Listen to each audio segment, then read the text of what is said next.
करके उन्होंने आरटीआई में यूजीसी से जवाब मांगा। आरटीआई में उन्होंने यूजीसी से पूछा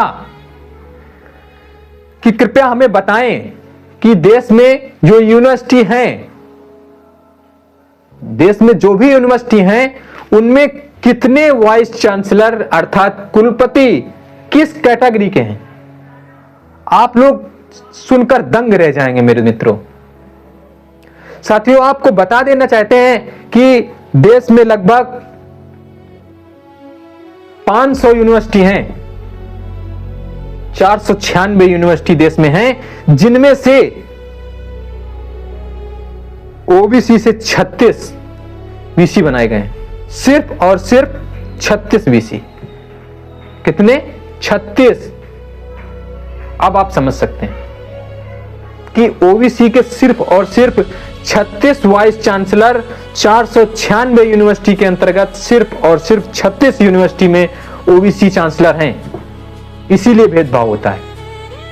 इसीलिए ये जो आपका नियम आया हुआ है यूजीसी का, इसीलिए आया हुआ है। ठीक है। और जो एससी कैटेगरी के वाइस चांसलर हैं और एसटी कैटेगरी के हैं, सिर्फ और सिर्फ 6 कुलपति सिर्फ एससी और एसटी के हैं। समझें आप, मतलब 6 एससी में और 6 एसटी में अर्थात 12, सिर्फ और 12 वाइस चांसलर कुलपति एससी एसटी के हैं। 36 सिर्फ और सिर्फ ओबीसी के हैं। इसके अलावा 496 यूनिवर्सिटी में से जो आपके ये जो 48 कम कर दें, उसके बाद सारे के सारे पोस्टों पर एक ही कैटेगरी के लोग बैठे हुए हैं। तो इसीलिए ना यूजीसी जैसे नियमों की आवश्यकता हुई है।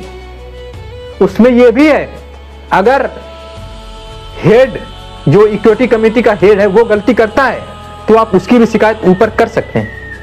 वहां नहीं सुनी जा रही, उसके ऊपर उनकी शिकायत कर सकते हैं। शिकायतों का सिलसिला बंद नहीं होता है और जब तक उन्हें निराकरण नहीं हो जाता उनकी समस्याओं का, तब तक आप शिकायतें करते हैं। ठीक है। और अगर कोई यूनिवर्सिटी इन यूजीसी के नियमों को नहीं मानती तो उनकी इस कॉलेज की मान्यता रद्द हो जाएगी, फंड नहीं मिलेगा। ठीक है। लाइसेंस जब्त हो जाएगा। तो इन्हीं सब बातों को बताने के लिए मैं आप लोगों के समक्ष उपस्थित हुआ था और अब मैं विदा ले रहा हूं। जय हिंद।